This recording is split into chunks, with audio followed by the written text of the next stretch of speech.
Hi friends, ఇవాళ నేను మీకు షేర్ చేయబోయే రెసిపీ రాయలసీమ ట్రెడిషనల్ వంటకం. ఇది కర్నూలు అండ్ చుట్టుపక్కల ప్రాంతాల్లో చాలా ఫేమస్. స్ట్రీట్ వెండర్స్ కూడా దీన్ని సెల్ చేస్తూ ఉంటారు. దీని పేరే ఉగ్గాని బజ్జీ. మేము పెరిగిందంతా రాయలసీమలోనే అవడం చేత ఉగ్గాని బజ్జీ అనేది తింటూ పెరిగిన వాళ్ళమే కాబట్టి ఇదంటే చాలా ఇష్టం మాకు. ఇక్కడికి వచ్చాక కూడా ఈ ట్రెడిషనల్ ఐటమ్స్ అన్నీ చేసుకుంటూ ఉంటాము. మా పిల్లలకి వాటి గురించి చెప్తూ ఉంటాము. సో ఇవాళ మీకు నేను ఈ రెసిపీ షేర్ చేయబోతున్నాను. ఉగ్గాని అనేది ట్రెడిషనల్ నేమ్.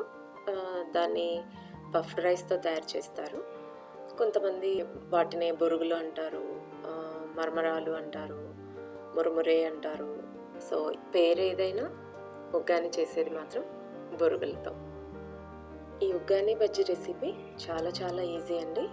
వితిన్ మినిట్స్లో మీరు చేసేసుకోవచ్చు. ఈ ఉగ్గాని మీరు బజ్జీ కాంబినేషన్ లేకపోయినా కూడా ఒట్టిగా కూడా బ్రేక్ఫాస్ట్కైనా, లంచ్కైనా, డిన్నర్కైనా, స్నాక్గా అయినా ఏ రకంగా అయినా కూడా ఎంజాయ్ చేయవచ్చు. కానీ బజ్జీతో దీని కాంబినేషన్ని చాలామంది ఇష్టపడతారు.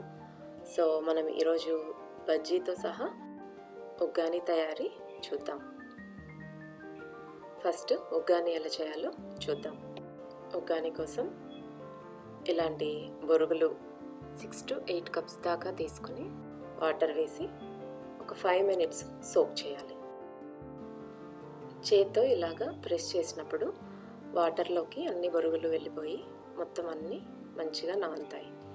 అప్పుడప్పుడు మధ్యలో ఒకసారి 2 సార్లు కలపండి. 5 minutes తర్వాత ఒక్కటి తీసుకుని ఇలా ప్రెస్ చేసినప్పుడు మనకు గట్టిగా లేకుండా సాఫ్ట్గా ఉంటే మనకు అయినట్టు. మరీ ఎక్కువ నానవలసిన అవసరం లేదు. తర్వాత స్క్వీజ్ చేసి ఒక బౌల్లోకి ట్రాన్స్ఫర్ చేసుకోవాలి. ఇప్పుడు ఒక ప్యాన్లో 3 to 4 tablespoons ఆయిల్ వేసుకోవాలి.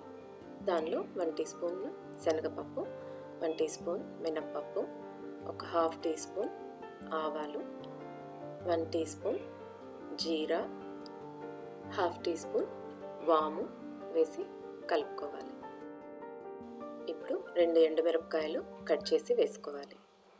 నెక్స్ట్ ఒక పెద్ద ఆనియన్లో 1/2 తీసుకుని ఇలా పొడవుగా స్లైసెస్ కట్ చేసుకుని వేసుకోవాలి. ఇప్పుడు 6 to 7 గ్రీన్ చిల్లీస్ వేసుకోండి. ఇది మీ స్పైస్ లెవెల్ని బట్టి ఎక్కువ కానీ తక్కువ కానీ అడ్జస్ట్ చేసుకోండి. ఇక్కడ గ్రీన్ చిల్లీస్ బదులుగా మీరు మిరపకాయలు గ్రైండ్ చేసిన కారం కూడా వేసుకోవచ్చు. ఇప్పుడు కొద్దిగా కరివేపాకు, ఒక 1/2 స్పూన్ దాకా పసుపు వేసుకోవాలి. తర్వాత ఒక మీడియం టొమాటోని స్లైసెస్గా కట్ చేసి వేసుకొని కొద్దిసేపు అన్నీ కలిపి మగ్గించాలి. ఇప్పుడు నానబెట్టి మనం స్క్వీజ్ చేసి ఉంచుకున్న బొరుగులని ఇందులోకి యాడ్ చేయాలి. తర్వాత 1 tablespoon టామరిన్ పల్ప్, తర్వాత సాల్ట్ యాడ్ చేసుకోవాలి. అన్నీ కలిసేలా బాగా మిక్స్ చేయండి. 3 to 5 minutes అలాగే మీడియం మంట మీద మగ్గించాలి. కావాలంటే క్లోజ్ చేసుకోవచ్చు, త్వరగా అవుతుంది. ఇప్పుడు 1 teaspoon పుట్నాల పప్పుల పొడిని చల్లుకోవాలి. పుట్నాల పప్పు అంటే రోస్టెడ్ చిక్పీ అంటారు, పప్పులు అంటారు, వేయించిన శనగపప్పు అంటారు. సో ఎలా అయినా పప్పుల పొడిని 1 స్పూన్ వేసి జెంటిల్గా కలుపుకోవాలి. ఇప్పుడు మరో నిమిషం మగ్గించి కొత్తిమీరతో గార్నిష్ చేసుకోవాలి. అంతేనండి, ఉగ్గాని రెడీ అయిపోయింది. చాలా ఈజీగా ఉంది కదా. 10 to 15 minutesలో చేసేసుకోవచ్చు. దీన్ని ఏదైనా పొడితో కానీ, పచ్చడితో కానీ, చట్నీతో కానీ సర్వ్ చేసుకోవచ్చు. ఇక బజ్జీ ఎలా చేయాలో చూద్దాం. ఈరోజు మిర్చి బజ్జీ చూద్దాం. దీనికి కావాల్సిన ఇంగ్రీడియంట్స్: మిర్చి బజ్జీ కోసం ఈ బజ్జీ మిరపకాయలు దొరుకుతాయి. ఇవి ఎక్కువ కారం ఉండవు. ఇవి తెచ్చుకొని నీట్గా కడిగి ఇలా స్లిట్ చేయాలి. స్లిట్ చేసి కారం అవుతుంది అనుకుంటే సీడ్స్ తీసేయవచ్చు, లేదంటే సీడ్స్ అలా ఉంచుకున్నా పర్వాలేదు. చేతికి కారం అంటకుండా ఒక స్పూన్ని బ్యాక్ సైడ్ తిప్పి దాంతో ఇలాగ తీసేసి ప్రిపేర్ చేసుకోవచ్చు. దీనిలోకి మనం మసాలా కూడా స్టఫ్ చేసుకోవచ్చు. స్టఫింగ్ కోసం ఒక చిన్న మిక్సీ జార్లో 3 టేబుల్ స్పూన్స్ ఎండు కొబ్బరి, 1 to 2 టీ స్పూన్స్ జీరా, సాల్ట్ వేసుకొని గ్రైండ్ చేసుకోవాలి. మీరు టేస్ట్ చూసి అడ్జస్ట్ చేసుకోవచ్చు. ఇప్పుడు ఈ స్టఫింగ్ని మనం చిల్లీస్లోకి ఫిల్ చేయాలి. ఈ స్టఫింగ్ చాలా బాగుంటుందండి. బజ్జీ తిన్నప్పుడు మరీ కారంగా అనిపించదు, బట్ ఫ్లేవర్ చాలా బాగుంటుంది. ఇలానే అన్ని చిల్లీస్లో మనం స్టఫ్ చేసి రెడీగా పెట్టుకోవాలి. ఇప్పుడు బ్యాటర్ కోసం 2 కప్స్ శనగపిండి, 2 టేబుల్ స్పూన్స్ బియ్యపిండి ఇలా జల్లించుకోవాలి. జల్లించుకున్నప్పుడు మనకి టెక్స్చర్ చాలా బాగా వస్తుంది బజ్జీకి, అండ్ పిండి కలపడం కూడా చాలా ఈజీ అవుతుంది. జల్లించిన పిండిని కొద్దిగా వెడల్పైన గిన్నెలోకి తీసుకోవాలి.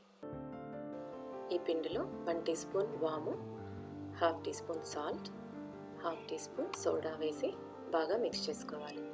శనగపిండి చాలామందికి గ్యాస్ ప్రాబ్లం కలిగిస్తుంది కాబట్టి మనం వాము వేసుకుంటున్నాము.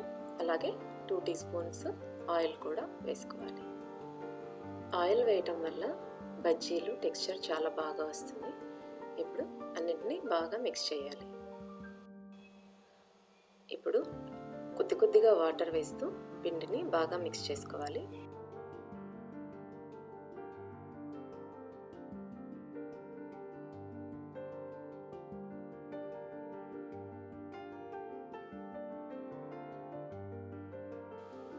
చూడండి, కన్సిస్టెన్సీ ఇలా ఉంటే సరిపోతుంది. ఇప్పుడు ఆయిల్ని బాగా వేడి చేసుకోవాలి. ఇలా కొద్దిగా వేస్తేనే అది వెంటనే పైకి రావాలి. ఇప్పుడు బ్యాటర్లో స్టఫ్ చేసి పెట్టుకున్న చిల్లీని స్టఫింగ్ పైకి వచ్చేలాగా ఇలా ముంచాలి. ఆ కింద పార్ట్ ఆ బౌల్కి రాస్తూ తీయాలి. దానివల్ల కొద్దిగా మిరపకాయ బయటికి కనపడుతూ అది ఫ్రై అయినప్పుడు చాలా బాగుంటుంది. అప్పుడప్పుడు కదిలిస్తూ ఉండండి. 2 వైపులా గోల్డెన్ బ్రౌన్ వచ్చేదాకా వాటిని ఫ్రై చేసి టిష్యూ పేపర్ మీదకి తీసుకుంటే ఎక్సెస్ ఆయిల్ అబ్జర్వ్ చేసేస్తుంది. ఇదే విధంగా అన్ని బజ్జీలు చేసేసుకోవాలి. ఫస్ట్ ఒక్కటి వేసి దాని టేస్ట్ టెక్స్చర్ చూడండి. ఒకవేళ సాల్ట్ తక్కువ అయితే పిండిలో సాల్ట్ వేసి మిక్స్ చేయండి. ఒకవేళ బజ్జీ గట్టిగా వచ్చింది అంటే ఇంకొద్దిగా సోడా యాడ్ చేసి పిండిని బాగా కలిపి తర్వాత బజ్జీ వేసుకోండి. శనగపిండిలో మనం కొద్దిగా బియ్యం పిండి అండ్ ఆయిల్, సోడా ఇవన్నీ వేసినందుకు బజ్జీ మనకి మెత్తగా అయిపోకుండా గట్టిగా లేకుండా టెక్స్చర్ కరకరలాడుతూ చాలా బాగా వస్తుంది. ట్రై చేసి చూడండి. ఈ బజ్జీలని అలాగే స్నాక్గా అయినా తీసుకోవచ్చు, లేదంటే ఇలా ఉగ్గానికి కాంబినేషన్గా కూడా తినవచ్చు. ఎలా తిన్నా బజ్జీ టేస్ట్ మాత్రం చాలా బాగుంటుంది. అండ్ విత్ ఉగ్గానితో ఇంకా బాగుంటుంది. ఈ మా రాయలసీమ స్పెషల్ ఉగ్గాని బజ్జీని తప్పకుండా ట్రై చేసి ఎలా వచ్చిందో కామెంట్స్లో తెలియచేయండి. మా ఛానల్ మీకు నచ్చినట్లయితే లైక్ చేయండి, షేర్ చేయండి, సబ్స్క్రైబ్ చేసుకోవడం మాత్రం మర్చిపోకండి. Thanks for watching.